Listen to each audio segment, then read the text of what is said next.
King Al of France had thought he would be able to pick out an ugly duckling at the mating auction, but when he discovered the truth, he was utterly shocked. I knelt on the damp stone floor of the dungeon.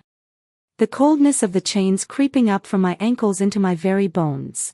The air was thick with the smell of moldy straw, the rusty scent of blood, and the revelrous shouts drifting from the auction house in the distance. I am Vivian, a defective who once lived among the clouds but is now being sold as a plaything. Next, the burly guard roughly yanked my hair, forcing me to look up. My blurred gaze swept over the crowd beyond the fence. Those nobles, dressed in lavish velvet, their eyes glinting with greed and contempt, looked as if they were selecting a piece of expensive porcelain or prey ready to be torn apart at any moment. I curled up slightly, trying to hide the mark of shame, the symbol of sin branded onto my shoulder by my family with my tattered linen skirt. If I were discovered, I would face certain death. Just then, the clamor throughout the auction hall seemed to be instantly silenced by some invisible force. A terrifying, overwhelming aura of power swept in from the main entrance. It was a chill that made the air feel thick and heavy, causing every human soul to tremble beneath its weight. He's here. The man slowly stepped onto the dimly lit stage. His black military uniform was utterly wrinkle-free, and his jet-black cloak draped to the floor like the shadow of death itself. He was Raymond, the ruler of this territory and the legendary, brutal Alpha Wolf King. His dark golden eyes swept coldly over the nobles groveling before him, as if he were looking at a swarm of writhing insects. The auctioneer wiped the cold sweat from his brow and introduced the next slave in a trembling voice. But Raymond didn't even glance at the carefully dressed young women. His piercing gaze swept across the room and suddenly came to a halt as it passed a corner. He took long strides, his leather boots clacking against the wooden floor, producing a dull, rhythmic sound. With every step he took toward me, my heart pounded like a drum. When he stood before me, that powerful aura tinged with the biting chill of the forest completely enveloped me. It's her. His voice was low and hoarse, as if it had been sanded down with coarse sandpaper. Devoid of any warmth, the auctioneer froze for a moment, then broke into a sycophantic smile.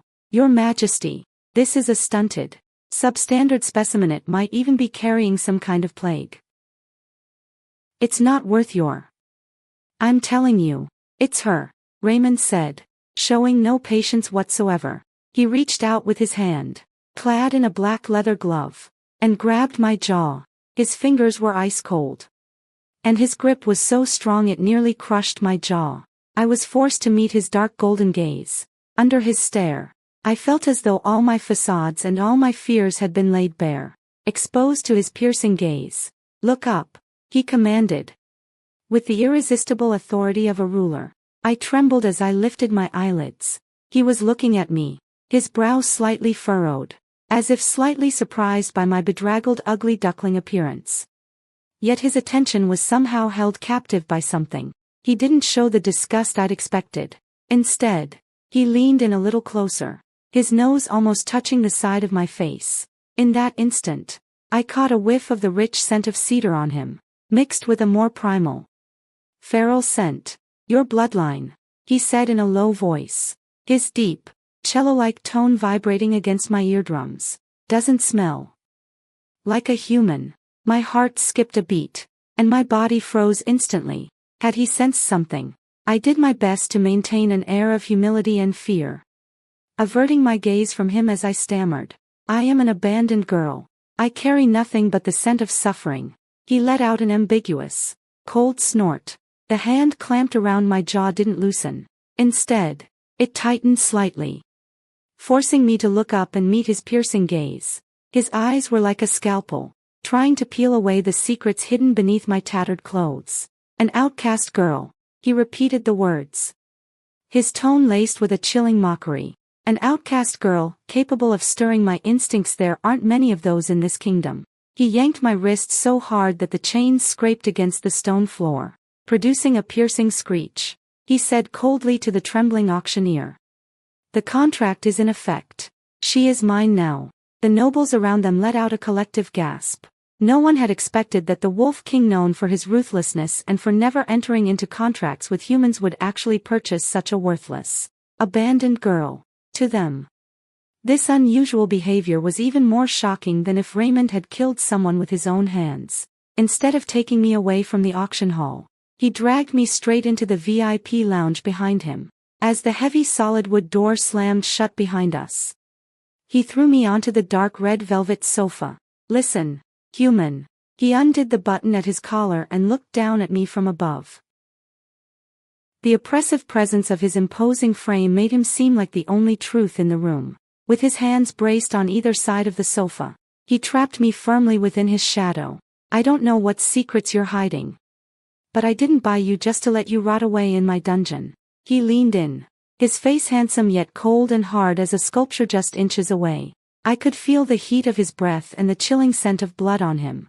His dark golden pupils glowed faintly in the dim candlelight, as if they might tear through all my pretenses at any moment. If you can prove you're still of some use, you'll live. Otherwise, I'll throw you to the wolves with my own hands and watch as they tear you to pieces. The atmosphere became incredibly oppressive. That suffocating feeling made me feel as if I were standing on the edge of an abyss. I bit my lower lip. He could even taste a hint of rusty blood and replied in a trembling voice, What can I do? He let out a cold laugh, a cruel smile curving his lips, then extended a finger and let the tip clad in a black leather glove gently glide across my neck. The gesture was suggestive yet laced with murderous intent, as if he might sever my carotid artery at any moment. Within my domain, humans can play only two roles. Either lambs ready to be slaughtered at any moment, or playthings clever enough to please their master. He paused, his fingertip lingering at the edge of the mark of shame I was desperately trying to hide. His voice low and dangerous. It seems to me that you're leaning toward the latter.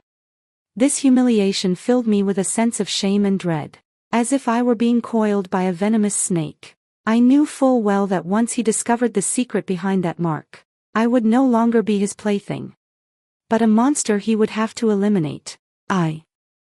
I pledge my loyalty to you.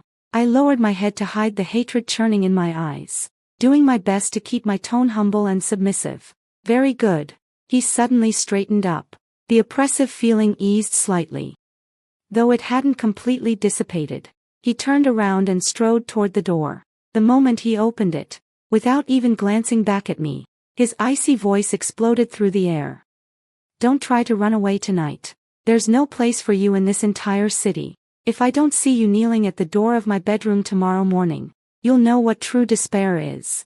The door slammed shut, and the sound of the lock turning was like the gates of hell slamming shut. I collapsed onto the sofa, my body drenched in cold sweat that soaked through my tattered linen dress. I trembled as I touched my neck, where the icy touch of his fingertips still lingered. I knew full well that this was no pact of mercy at all, but a life-and-death struggle. The heavy footsteps of the guards echoed from outside. Each step felt like the ticking of death's clock. I clenched my fists, digging my nails deep into my palms until the stinging pain snapped me back to reality. I cannot die here, even if it means going to hell. Even if it means walking alongside demons. I must serve exact revenge on the family that abandoned me, and to uncover the truth behind this corrupt kingdom. At that moment, as I gazed out the window at the bitterly cold moonlight, my expression shifted from despair to a calm bordering on madness. Raymond, Wolf King, whether you choose to enslave me or kill me, you will pay the price for the decision you make tonight.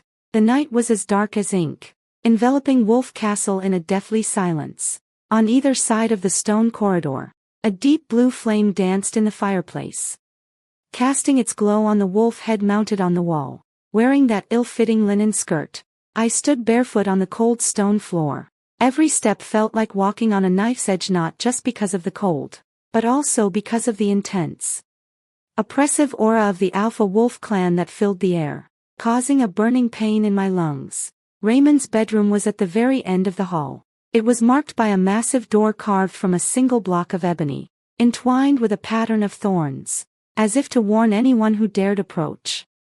Death to intruders. I took a deep breath and pushed the door open.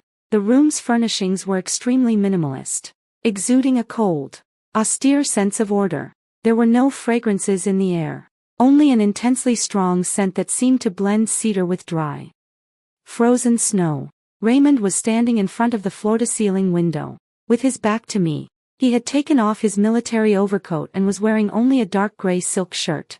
The cuffs rolled up slightly to reveal his lean, muscular forearms, which were covered with old scars. When he heard the door open, he didn't turn around. He just tilted his head slightly, and those eyes which glowed a dull gold in the darkness coldly locked onto my position. "Get down on your knees." His voice wasn't loud, but it carried an undeniable authority. I obediently walked to the rug in front of the bed and knelt on both knees. This act of kneeling was not only for the sake of the contract, but also to hide my body, which was already growing slightly warm with nervousness. I could feel my blood boiling, an instinctive resistance to the Alpha's aura, stemming from my forbidden bloodline. He turned around and walked slowly toward me. His steps were so light they didn't seem to belong to a burly manha, was more like a cheetah lying in wait. He looked down at me, and his rough hand gripped my chin once more, forcing me to lift my head. "They say human blood runs through your veins," he said, rubbing his thumb against the skin on my jaw so hard that it turned red. "But why, when I'm this close to you, do I feel a kind of oppression?" My heart sank suddenly, and it felt as if it were about to burst out of my chest. The fear of being locked onto by the Wolf King's keen instincts left me breathless. All I could do was desperately maintain a facade of calm. "Your Majesty, I am merely a daughter cast out by my family," I said softly, my voice trembling just enough. "My bloodline. Perhaps it has been corrupted by years of torment." Raymond narrowed his eyes. His dark golden pupils seemed to pierce right through my soul. He suddenly leaned in, pressing the tip of his nose against my earlobe, and took a deep breath. His scent completely enveloped me, carrying a seductive and extremely dangerous intensity. "Corrupted," he chuckled softly. The sound held no warmth, but rather reeked of deep mockery. "No, human fear is bitter, and despair is sour and rotten. But the scent on you is like a smoldering ember buried deep beneath the ocean." He suddenly reached out and roughly tore open the ties on the tattered garment draped over my shoulders. I let out a gasp and tried to block him, but he moved so quickly that he grabbed my wrist and forced me down onto the soft yet cool velvet bedding. "Let me see," he snorted coldly. "What exactly is that brand that even slave owners were too afraid to auction you off because of?" The air seemed to freeze. I struggled desperately, but his strength was like a mountain crushing down on me, leaving me completely immobilized. His long fingers slowly slid down my shoulders, the thin calluses on his fingertips brushing against my skin and sending shivers down my spine. When his gaze fell on the brand on my shoulder, he suddenly froze. It wasn't just a symbol, it was a seal left behind by ancient sorcerers, shaped like a shattered crescent moon, with faint blood-red patterns glowing around its edges. It was a mark of shame engraved by my clan to seal away the bloodline that had awakened within me after I had touched upon the forbidden. Raymond's breathing grew heavy. His fingertips trembled as they touched the mark, and in that instant, I felt a resonance unlike anything I'd ever experienced before. His power as an alpha actually caused a kind of flutter the moment he touched my mark. He jerked his head up, his eyes filled with a ferocity and shock he had never before shown. "Is this the Witch Clan's seal?" he asked in a low voice, his tone no longer one of cold probing but now tinged with undisguised terror. "Who are you exactly? That exiled clan no longer exists. You should be dead." I could feel his hand trembling.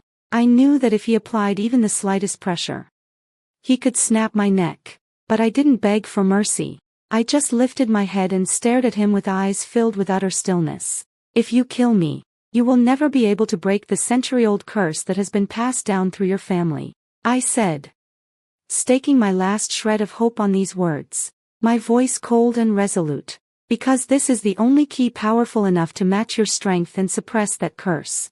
His gaze shifted instantly from shock to a deeper, more turbulent intensity. He suddenly grabbed me by the throat, but didn't tighten his grip. The force felt more like a warning, more like a declaration of possessiveness. "You're playing with fire, human," he said, his voice hoarse to the point of madness as he pressed his lips against mine. "If you're lying to me, I'll rip your soul out of you even if I have to do it in hell." Raymond's fingertips still rested on my neck. The lingering sensation felt like an invisible brand, reminding me that every second just now had been spent teetering on the brink of death. He hadn't killed me right away, but that was even more terrifying than if he had struck me down outright. The dark golden glow swirling in his eyes revealed that he was struggling to suppress some primal impulse deep within his wolf bloodline. A curse. He let out a dark, low chuckle, slowly withdrawing his hand, yet continued to scrutinize me with those intensely menacing eyes. "Do you really think a single remark like that will make me let my guard down, Vivian? In this castle, it's not just traitors who die in their beds but also those self-important liars." He rose from the bed, and the oppressive force receded with him. He walked over to the sideboard and poured himself a glass of crimson wine. The wine swirled in the crystal glass, reflecting his sharply defined, stern profile. "In 3 days, the capital will host its annual celebratory banquet." He stood with his back to me, his tone as cold as a death sentence. "All the nobles will be in attendance, including those so-called relatives who once treated you like an ant and trampled you underfoot. Since you claim to be the key, you will attend as my date." My heart sank. A banquet. That meant I'd be directly exposed to everyone who had ever hurt me, with no place to hide. This wasn't just a test from the Wolf King, it felt more like a deadly trap designed to thrust me right into the eye of the storm. "If you want me to be humiliated there, you really don't need to go to all this trouble." I straightened my back and tried to keep my voice as steady as possible. Since things had come to this, my only chance of survival was to prove that my worth had been underestimated. "I know how obsessed the royal family is with the purity of their bloodline. And I know what kind of malicious speculation your clan members have about a human appearing at the Wolf King's side." Raymond turned around and strode toward me. He crouched down in front of me, his face now just inches away, handsome yet filled with malice. He gripped my jaw, forcing me to look directly into those piercing eyes that seemed to see right through me. "What I need isn't a plaything who hides behind a skirt, but a sharp blade who can stand shoulder to shoulder with me on the high platform, one who dares to bare her fangs even in the face of the entire royal family." His breath brushed against my cheek, carrying a dangerous allure. "I bought you not to keep you as a pet, but for that bloody, cutthroat game." I felt a tremor unlike anything I had ever experienced. Though his logic was ruthless, it held a fatal allure. In this world of strict hierarchies, where werewolves and humans are constantly at odds with one another, he actually wanted a human to stand by his side. It was nothing short of a fairy tale madness capable of triggering political upheaval. "Aren't you afraid I might become your Achilles heel?" I asked softly, meeting his gaze without flinching. He stared at me, silent for a moment. Then, his large hands suddenly clamped down on the back of my head, pulling me straight against his chest. My cheek pressed tightly against his firm pectorals, and through the silk fabric of his shirt, I could clearly hear his steady, powerful heartbeat. That wasn't the heartbeat of an ordinary human, it was the powerful beat of a heart imbued with the bloodline of an ancient beast. "You'll never have a chance to become my Achilles heel, because in this game, you can only be the victor's spoils or a sacrificial offering to be eliminated." His deep voice reverberated through the air, its power nearly causing me to collapse. "Stay here for these 3 days. If you can survive the hidden arrows lurking in the shadows of this castle, I'll consider letting you see the so-called truth." He stood up and strode out. As the door was locked again, the entire room was once more enveloped in that profound silence. I took a deep breath, trying to calm my racing heart. I walked over to the mirror and looked at my reflection. My clothes were disheveled, my face pale, but my eyes burned with intensity. The mark on my shoulder throbbed faintly. I knew that the reason Raymond had kept me wasn't just because of this mark, but because he sensed within me that power, a power that once belonged to an ancient royal family and was about to awaken. Over the next 2 days, I found myself caught in an invisible struggle between life and death within this gloomy, chilly fortress. The guards and servants at the fortress did not welcome me. In their eyes, I was a lowly human who could be cast aside and disposed of by the Wolf King at any moment. The hostile glances I received in the hallways, as well as the mysterious powders that occasionally appeared in my meals, served as constant reminders that surviving in Wolf Castle required cunning and courage with every breath I took, drawing on the rigorous etiquette training I had received as a member of the nobility, as well as the survival skills I had honed during my exile. I managed to defuse every single one of the challenges directed at me. I learned to sneak into the library late at night, searching for the slightest clue about that curse. It turned out that the Raymond family had long been plagued by a curse known as the Blood Moon Eclipse. With each generation, as the Wolf King approached the prime of his life, the savage instincts within him would turn against him, unless a way to suppress them was found. He would transform into a bloodthirsty beast devoid of reason. My bloodline is precisely the one that was purged by the royal family all those years ago, the bloodline bound by an ancient pact with the Wolf clan, the so-called blood of the beast tamer, which, according to legend, can calm the fury of wild beasts. On the evening of the third day, the butler brought me an exquisitely lavish yet oppressive dark purple evening gown. It was fit for a royal banquet.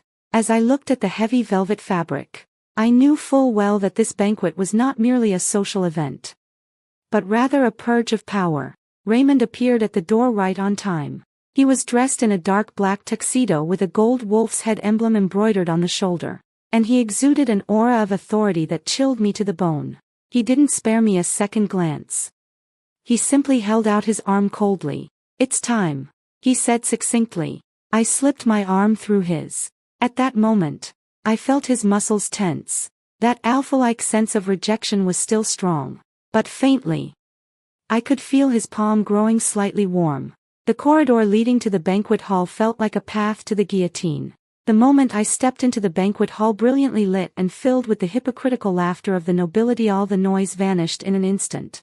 Hundreds of pairs of eyes fixed themselves on us, some filled with astonishment, others with contempt, and still others with deeply concealed murderous intent.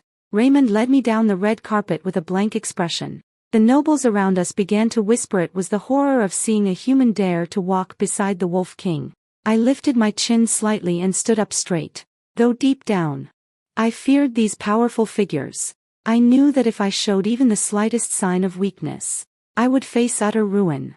Suddenly, a tall woman dressed in extremely lavish attire stepped in front of us. It was Elena, a famous socialite in the capital and the daughter of a duke who had long been trying to arrange a marriage between her and Raymond. The way she looked at me was as if I were a piece of trash about to be destroyed. "King Raymond," Elena said with a soft laugh, a hint of sarcasm in her voice. "I don't recall when it became acceptable for even an outcast like me who doesn't even have a family tree to wander freely into your banquets." A stifled chuckle rippled through the crowd. Raymond didn't slow his pace. He merely turned his head slightly, his dark golden eyes as cold as the aurora over an ice field, devoid of any warmth. "She is my companion, the Duke's daughter." Raymond's cold voice cut through the room, carrying an air of unquestionable authority. "If you have any objections to my choice, you can get out of my castle right now." At that moment, the entire room fell deathly silent. Elena's face turned pale, and she froze in place. Raymond paid her no mind and led me straight to the center of the ballroom. Standing by his side, I felt the jealousy and anger radiating from the nobles, and a twisted sense of satisfaction welled up inside me. That's the nature of power. As long as you have enough minions, even thorns can become a scepter. However, just as Raymond was about to raise his glass to make a toast, the lights in the hall suddenly dimmed. An aged, eerie voice boomed through the sound system, echoing throughout the banquet hall. "The Wolf King has purchased a shamaness bearing the mark of a taboo. This is a desecration of our sacred territory." A murmur of astonishment swept through the room. A flash of ecstasy crossed Elena's eyes. And at my side, Raymond's hand clenched tightly. That terrifying killing intent was on the verge of erupting. A deathly silence instantly engulfed the entire banquet hall, followed by a deafening murmur that swept through every corner of the room like a tidal wave. Everyone's gaze pierced me like sharp blades, filled with greed, fear, and extreme rejection of the outsider. Raymond, standing beside me, gave off an extremely dangerous aura in that instant. I could feel his muscles tense up, instantly a sign that he was about to transform into a beast. His hand gripped my arms so tightly it felt as if he were about to crush my bones.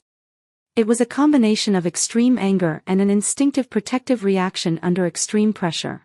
"Who's making all that noise?" Raymond's voice was deep and steady, yet it resonated like a tremor from the depths of a glacier.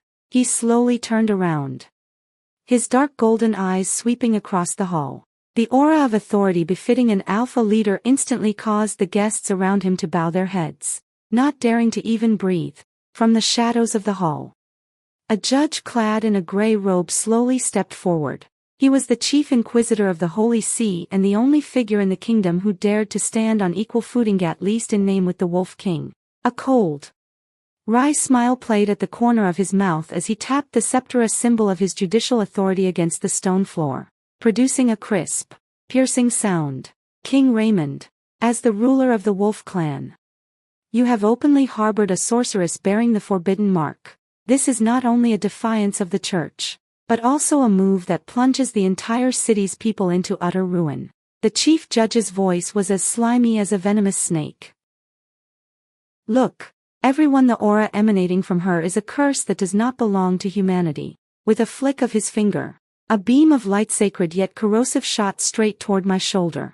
It was a detection spell targeting the brand. Once it made contact, my disguise as a slave would be completely shattered. My forbidden bloodline would be forcibly awakened, and I would face inescapable destruction. I felt only an intense burning sensation down my spine. The sealed crescent-shaped mark seemed to be resisting this external force, frantically absorbing the magical energy around it. I let out a pained groan and staggered backward. Just as that beam of light was about to strike me, a powerful shadow materialized out of thin air. Raymond suddenly raised his arm and shattered the beam with a single hand. He shielded me behind him. His black cloak blocked all sight, and his towering silhouette stood like an insurmountable mountain, completely deflecting all the murderous intent directed at me. "Your Honor, if you intend to invoke criminal law at my banquet, you'd better make sure your throat is still attached to your neck first." Raymond stared coldly at his opponent, his voice thick with the scent of blood. Chaos reigned in the banquet hall. The daughter of Duke Elena retreated to the edge of the room with a group of nobles, staring at me with a complex expression, one that mingled puzzlement over Raymond's decision to protect me with a malicious glee at the prospect of seeing me executed in public. I hid behind Raymond, breathing heavily, as the burning pain in my shoulder gradually subsided. I knew that, at this very moment, I could no longer hide. If I continued to appear so vulnerable, not only would Raymond's authority be challenged, but I would also become a casualty in his power struggle. I gritted my teeth and slowly stepped out from behind him. My movement drew the attention of the entire courtroom, but I did not look at the presiding judge. Instead, I stared directly at the powerful figures seated high above. "A curse," I whispered, though my voice trembled. It was unusually clear. "Your Honor, the taboo you speak of is nothing more than your inability to comprehend its power. If I truly am some so-called symbol of destruction, then why, during those years of exile, was it my bloodline that healed a pack of wolves on the brink of death?" As soon as those words were spoken, the entire room erupted in an uproar. Raymond whipped his head around to look at me, his pupils contracting sharply. He clearly hadn't expected me to say something at a critical moment like this, something that would provoke the entire Holy See to turn against me. "Nonsense." The presiding judge's face turned ashen. He brandished his gavel, and the guards surrounding him immediately closed in. "Whether I'm talking nonsense or not, Your Majesty knows best." I wasn't intimidated by those spears and swords. Instead, I took a step forward, my gaze locked firmly on Raymond's. "King Raymond, isn't the pain that burns in your chest on every full moon the pain that threatens to shatter your sanity caused by the waning of some suppressed power?" At that moment, the entire banquet hall fell completely silent. Raymond's dark golden eyes were churning with a storm of emotion. That was indeed his greatest secret over the years, and the reason why, even as an alpha, he continued to be tormented by the curse. He looked at me with an expression that was incredibly complex. The indifference, suspicion, and wariness he had once shown were, in that instant, replaced by a deep yearning for the truth. He said nothing. Nor did he stop the guards from approaching. He simply gazed at me quietly, as if waiting for me to prove to him and to the world that I was not some lowly plaything, but rather the wild card he had been searching for all along. I took a deep breath, stopped hiding it, and suddenly spread my arms wide. In the previously dim banquet hall, the invisible particles of magic in the air began to swirl around me, and the once chilly moonlight streamed through the window, falling precisely upon me.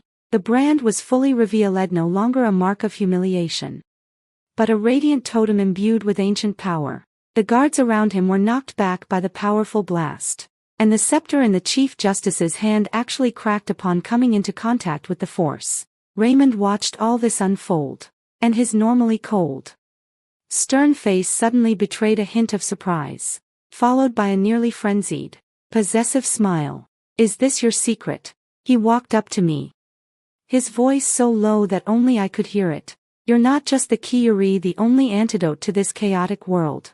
He turned around and let out a furious roar, one that carried the unique resonance of the Wolf Clan at the terrified nobles.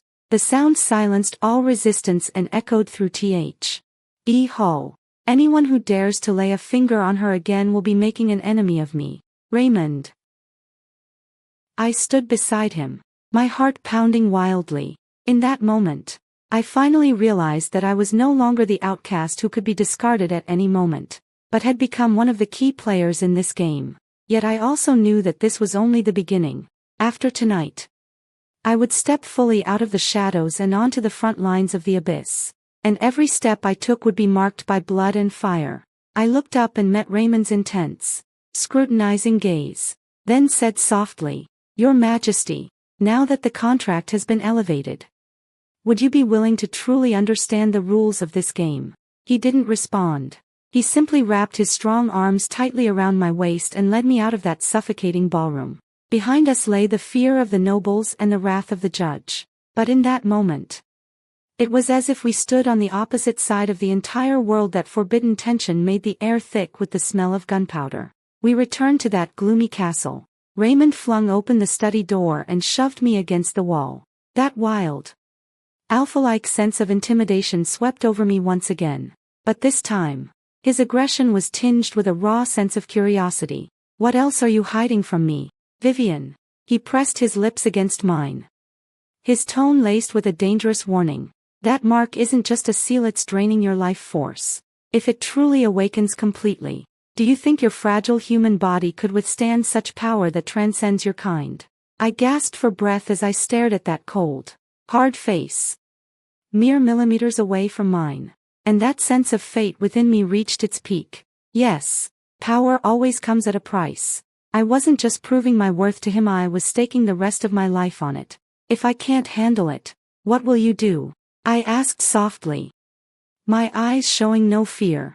Raymond's gaze grew intense, and he suddenly pulled me in for a kiss brimming with aggression and possessiveness, carrying the bitterness of cedar and the frenzy of a wild beast. In that kiss, I sensed the deep-seated longing in his soul for the power of his bloodline, as well as his nearly uncontrollable obsession with my body and the forbidden power coursing through it.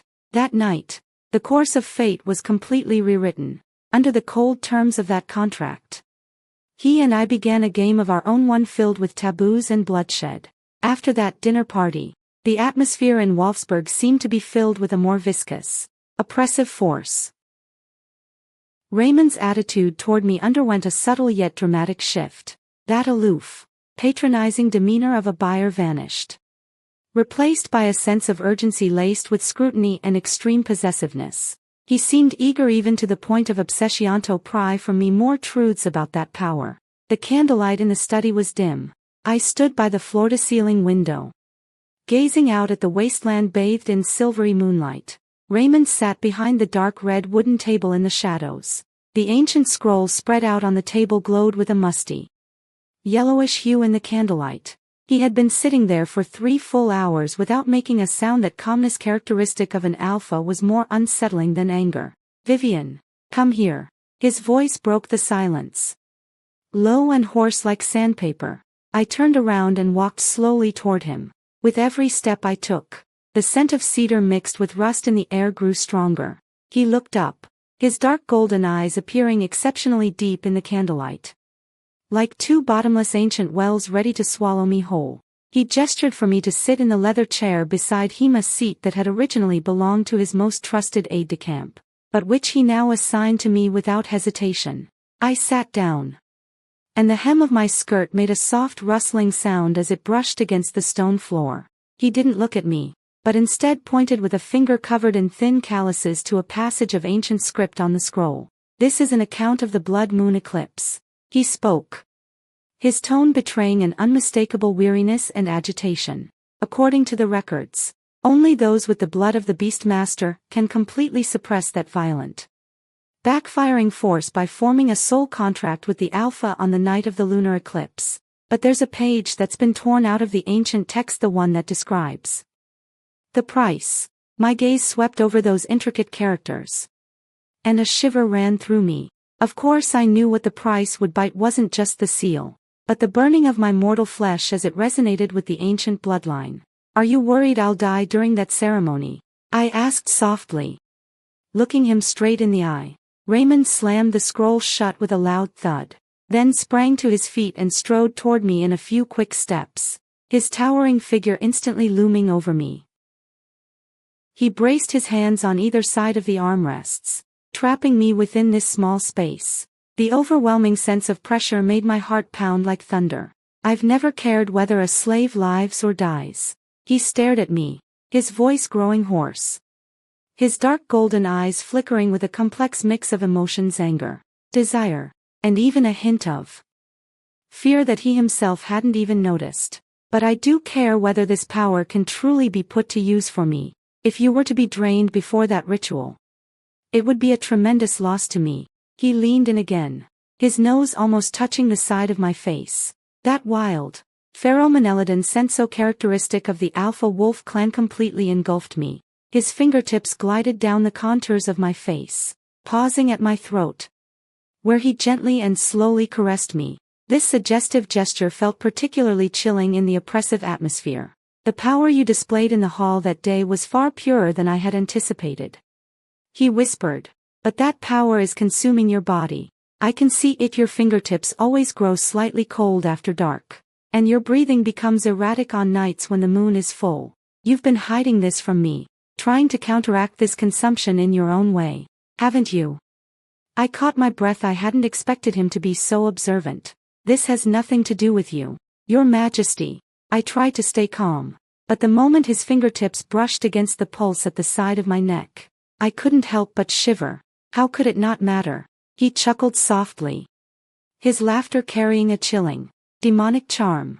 He suddenly leaned down, pressing his lips gently against my ear, his voice hoarse and dangerous. "Now that you've become my companion, your body, your blood, even every beat of your heart are mine to command. If you want to survive that night of the lunar eclipse, you have no choice but to beg me." My heart skipped a beat. He was trying to lure me into complete submission to him, not just in terms of power, but through a complete fusion of bloodlines. In this cruel medieval world, such a union meant I would lose all my freedom and become part of his domain. But at the same time, I would gain the protection he offered as an alpha. "Is this your contract? Protection in exchange for my soul?" I looked up, my eyes filled with a resolve teetering on the brink of collapse. Raymond looked at me, dark currents swirling in his dark golden eyes. He suddenly reached out and gripped my waist, lifting me out of my chair and pulling me toward him almost roughly. He whispered in my ear, each word seeming to be carved into my bones. "No, Vivian, this isn't just a trade. In this dog-eat-dog world, this is your only chance at survival." He led me deep into the castle's dungeons, where a secret passageway led to an ancient altar. With every step we took downward, the air grew colder, and droplets of water fell from the walls onto the floor, echoing hollowly.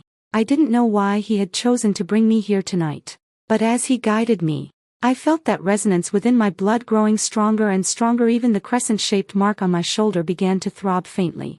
After passing through the long tunnel, the altar came into view. It was a circular platform carved from a massive stone, surrounded by withered thorns and covered with intricate totems. This was the place where my bloodline was sealed all those years ago and the starting point of all the tragedy. Raymond stood in the center of the circular platform and turned to face me. At that moment, he slipped off his long black robe, revealing only a tight-fitting dark gray shirt.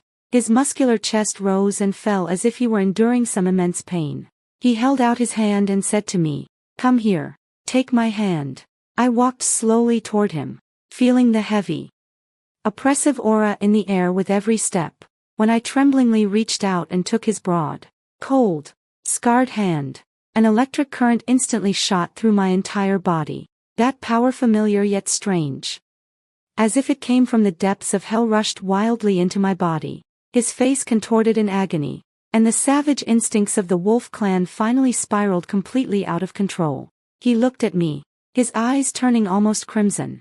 "Vivian, if I can't control myself," he said with difficulty, his voice like the growl of a wild beast, "kill me." The hand clamped around my neck began to tighten, the knuckles turning white from the strain. This was a true life-or-death moment.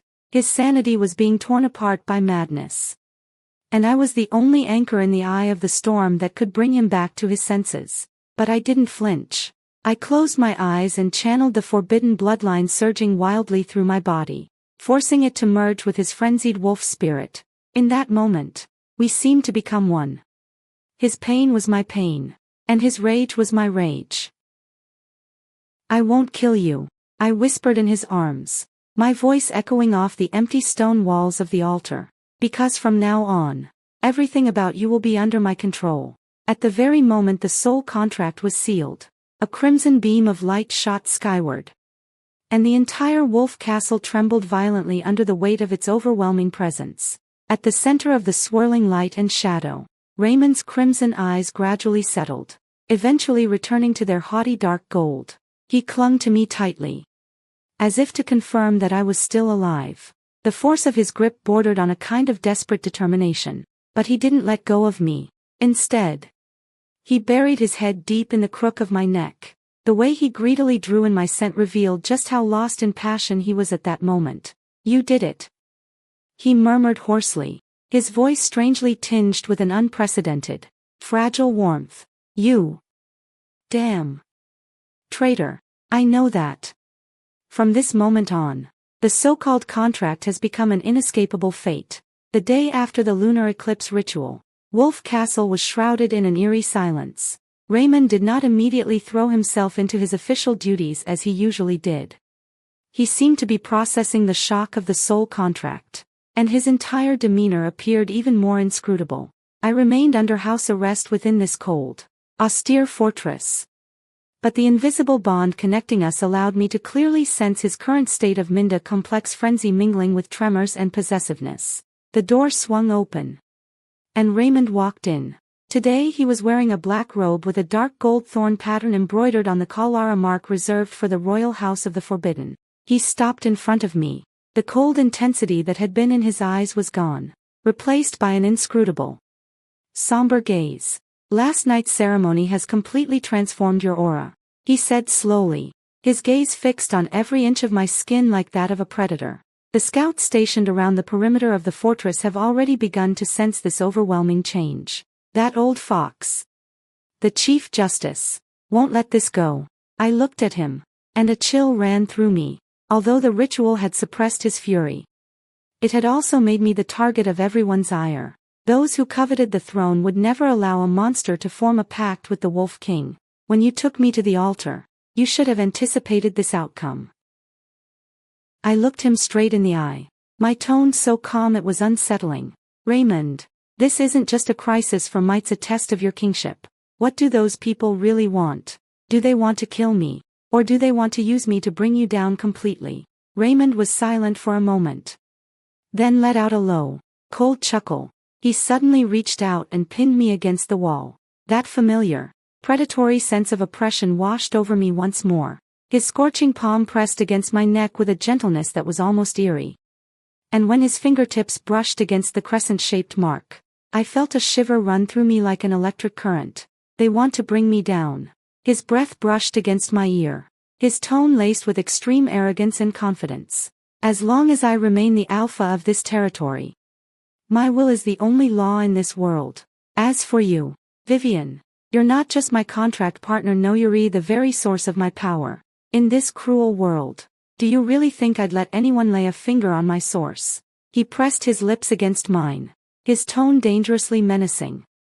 They're coming, maybe even tonight. The church's armed tribunal has already gathered at the city gates. If you're afraid, you can leave through the secret passage right now, but I guarantee that the moment you step outside this castle, those mad dogs will tear you to pieces. I met his gaze without showing the slightest sign of backing down. I knew he was testing my limits and, more importantly, confirming my loyalty to this contract. I took a deep breath, reached out, and gripped the lapel of his coat. My voice carried a resolve born of having nothing left to lose. Now that I've chosen this path, there's no turning back, and I want to know the real truth. On that night when my family was wiped out, who was pulling the strings behind the scenes? I suspect that the person behind the judge is none other than the true culprit from all those years ago. Upon hearing my words, a flicker of shock crossed Raymond's eyes. He clearly hadn't expected me to be so perceptive, to even connect all of this to the massacre all those years ago. The web of interests behind this is far more complex than you can imagine. He said in a low voice after a long pause, since you're determined to fight this to the bitter end, you'd better be prepared. Tonight, I'll let you see with your own eyes just how vulnerable those so-called champions of justice are when faced with a true beast. As night fell, the wind howled as if an inevitable storm were about to break. The alarm bells of Wolf Castle rang out without warning in the dead of night, their piercing sound echoing throughout the city. Outside the castle, the glow of torches lit up the night sky. The church's armed forces, a full 3,000 fully armed Knights of the Crusade, were launching an assault on the city gates. Raymond stood atop the towering city walls, his black cloak fluttering wildly in the wind.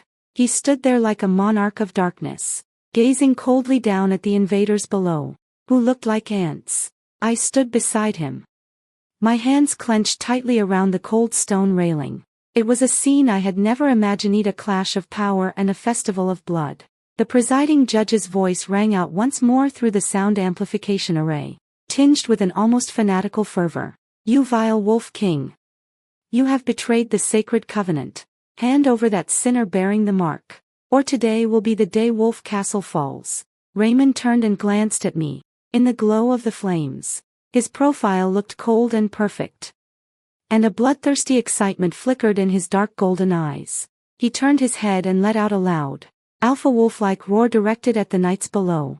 In that instant, I, too, felt the forbidden power within me awaken. After fusing with him through our contract, I discovered that I could sense the wills of all the werewolves in this land.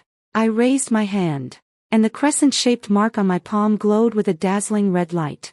I was not merely the key, I was the queen of the wolf packs in this territory. Raymond, since they want to fight, let's show them what true despair is, I said softly, my eyes stripped of all human compassion, leaving only a sense of control over destiny. Upon hearing these words, Raymond let out a defiant laugh, with a sudden sweep of his cloak. The 5,000 elite werewolf warriors behind him let out a deafening howl, and what followed was the most brutal siege this ancient domain had ever witnessed. I stood at the highest point of the city wall, looking down at the battlefield below, which resembled a meat grinder. Every drop of blood served to crown my awakening. I knew that after this night, there would be no place left for me in this kingdom, and that Raymond and I would become the sole rulers of these blood-soaked ruins. But that wasn't the end of it. Just as the battle reached its most intense phase, the shadowy figure that had been lurking behind the scenes finally appeared at the far end of the battlefield. It was a mysterious figure clad in a dark gold robe embroidered with intricate patterns. He looked down at us on the city walls and flashed a smile as grim as death itself. I recognized him at once. Was the traitor who had been the last to enter our council chamber before my clan's destruction, and the mastermind behind that massacre all those years ago. My fingernails dug deep into the flesh of my palm, and fresh blood dripped onto the stone slab. Raymond noticed that something was wrong with me. He turned his head, his oppressive gaze fixed intently on the dark figure in the distance. "Do you see it clearly now, Vivian?" he whispered into my ear, his voice filled with utter murderous intent. "This is the truth you've been searching for all along. Now, it's time to take back everything that belongs to you." At Raymond's command, the tide of battle turned in an instant. This battle was not only for survival, but also for revenge. And I, standing at the center of this chaos, felt a clarity I had never known before. I am the abandoned daughter. I am the Wolf King's contract partner. I am the sole queen of this cursed land. The man in the dark gold-embroidered robe stood out starkly against the backdrop of gunpowder smoke and chaos. He did not join the fierce, bloody battle between the knights and the wolf pack up ahead. Instead, he stood with his hands behind his back, as if this war which was causing such devastation were nothing more than a trivial sideshow in his eyes. He was about 100 paces away from the city walls. Yet at that moment, I felt as though he were locking eyes with me in a soul-stirring gaze. "He's here," I said, my knuckles turning white as I gripped the railing so tightly. My voice was hoarse and barely intelligible. "That saint high priest who led the massacre of my entire clan all those years ago. And the most trusted traitor in my family." Raymond did not immediately order an attack. He simply stared silently at the man, a bloodthirsty smirk playing at the corners of his mouth.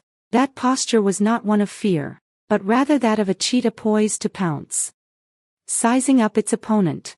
His dark golden pupils now churned with an extremely complex rage, not merely contempt for his enemy, but also fury at the desecration of some ancient law.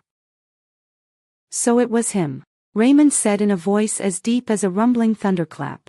"No wonder the Holy See dared to launch a midnight raid on Wolf Castle. It turns out it was this rat hiding in the sewers, thinking he could rewrite the rules of this land." He spun around abruptly and pinned me firmly against the battlements. It was a sense of unquestionable control. His scorching breath washed over my cheek, carrying a wild, overwhelming power. In that moment, the surrounding cries of battle seemed to fade from his hearing in his world. There was only me, and the primal resonance between us, ready to erupt at any moment.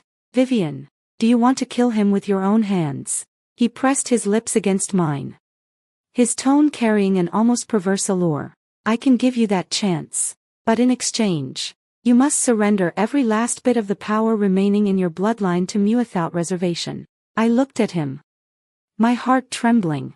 That final source of power was the core of my awakening and the very foundation of my existence. Once I surrendered it, I would completely lose control of my own destiny, and for the rest of my life I would be reduced to his vassal or even the sole appendage on this land, existing solely as a key. But as I looked down at the Wolf Clan warriors lying dead below, and at that cold, ruthless face that had awakened me from my dreams countless times, the anger in my heart spread like wildfire.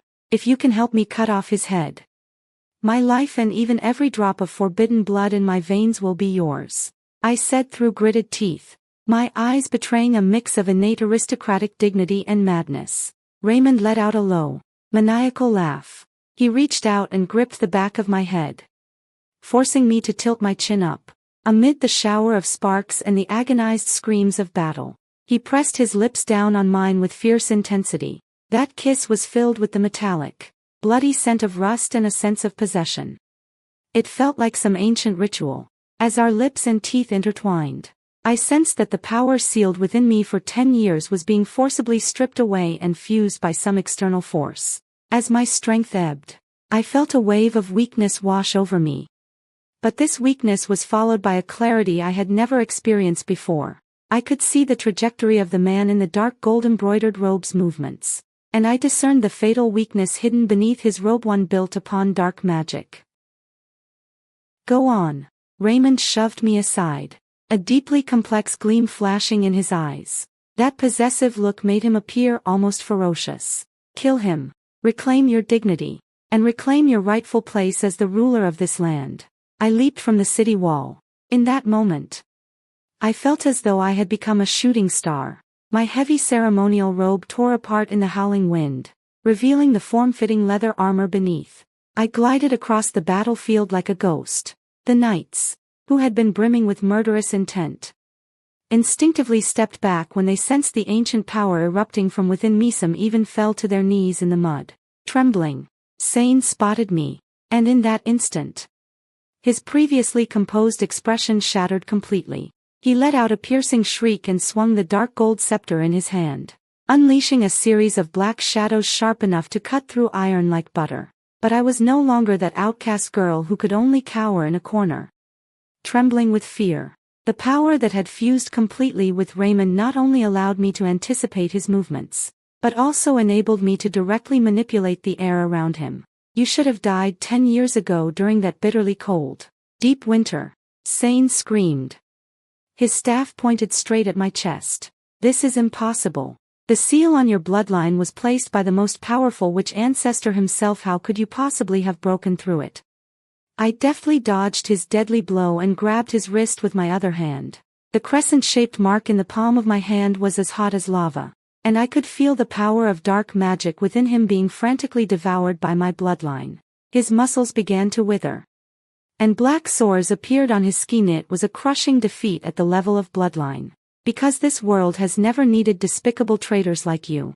I stared at him coldly, my grip tightening little by little until his bones gave off a bone-chilling crack. Amid Sane's desperate screams, I snatched his scepter from him. The eerie glow flickering from the tip of the scepter illuminated my face, now radiating a murderous aura. I could sense Raymond watching everything from atop the city walls. His gaze was so intense it felt as though it might burn right through my spine. He was surveying his spoils of war, anticipating the moment when his sharpest blade would reveal its most intense, icy glint. Go to hell.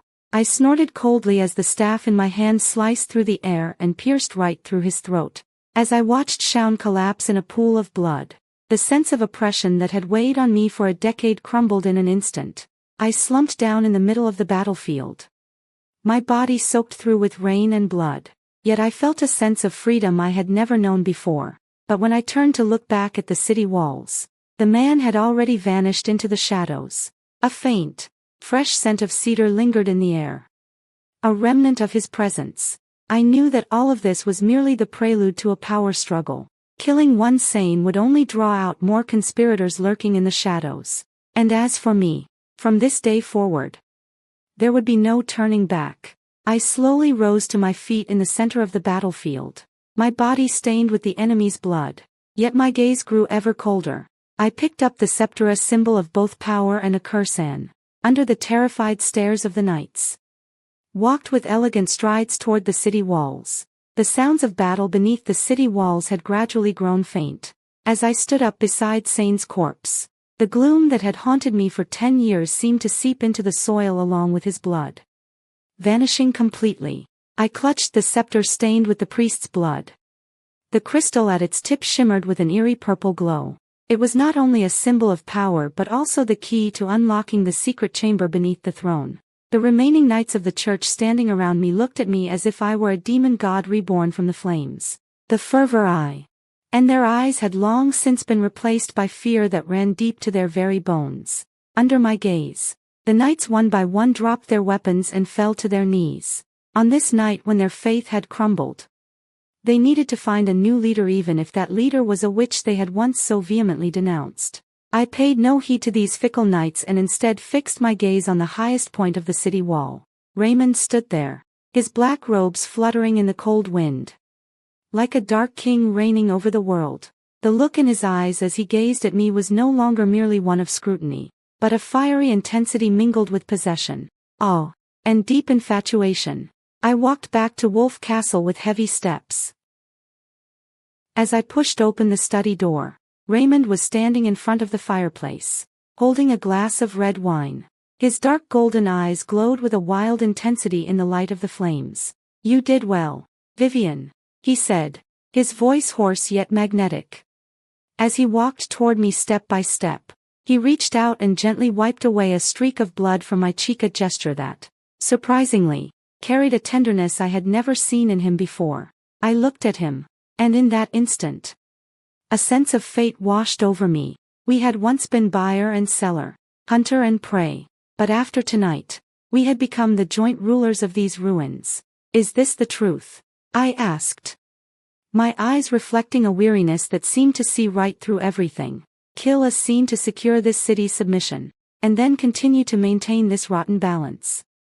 Raymond chuckled softly and pinned me against the carved stone pillar by the fireplace. The scent of cedar and bloodshed emanating from him completely enveloped me, leaving me with no way to escape. No, the balance no longer exists. After tonight, the church will completely lose control of this land, and the crown will once again fall under the Alpha's claws. He lifted my chin, his tone laced with extreme danger and arrogance. Vivian, you want more than just revenge. What you need is to restore your family's honor, don't you? I didn't look away from his gaze. The crescent-shaped mark on my shoulder felt faintly warm, perfectly echoing the resonance created by the contract on his arm. Yes.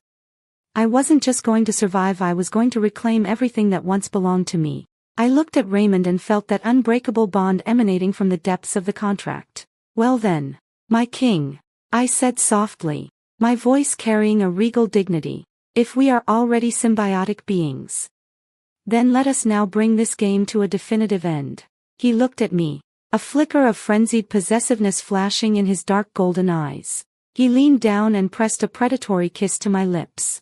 In that moment, we were no longer parties to a contract, but accomplices of the soul. He swept me up in his arms and walked straight toward the secret chamber behind the throne. That was the very heart of the castle and the place where our destinies would finally become one. As the stone door of the secret chamber slowly closed, the sound of wind and rain outside was completely cut off. Looking at the stone steels all around me, inscribed with ancient covenants and forbidden bloodlines, the last vestige of my resolve crumbled completely. In the days that followed, we took decisive action to purge all traitors from the kingdom. I became not only Raymond's nominal partner, but also the very core of his power, the most feared hidden queen at the very heart of that kingdom. Whenever Raymond attended to official business, I sat at his side, clutching that scepter, looking down upon the city that had once humiliated me. Those nobles who once looked down on me now don't even dare to breathe loudly in my presence. My secret remains, but it is no longer a catalyst for destruction, it has become my most powerful weapon. On every full moon, I still suffer the excruciating pain brought on by my bloodline, but Raymond always appears by my side as promised, using his immense strength to help me suppress that frenzied force. He was still brutal, still cold-hearted, but he harbored an almost pathological devotion toward me. He would force me to wear the dark gold collar symbolizing my status as the Wolf Queen. He would shield me under his wing in full view of everyone, and he would pass a death sentence on anyone who dared to cast a strange glance my way. Our marriage, once a humble transaction, has turned into a forbidden love, one in which we torment and redeem each other. We are beasts and witches, the greatest monsters in this decaying world. At the top of that gloomy yet magnificent fortress, Raymond stood behind me, his arms wrapped around my waist. We looked out over this land, which was gradually recovering after the Great War, as sunlight pierced through the haze that had lingered for years. Look, Vivian, he whispered in my ear, his voice filled with a sense of satisfaction I'd never heard before. This entire kingdom now lies at our feet. Holding the scepter, I felt the steady, alpha-like life force radiating from him. I knew that my life had long been inextricably bound to his. In this forbidden love, we were no longer the lowly outcast and the cold-hearted wolf king of the past. We were a legend on this earth,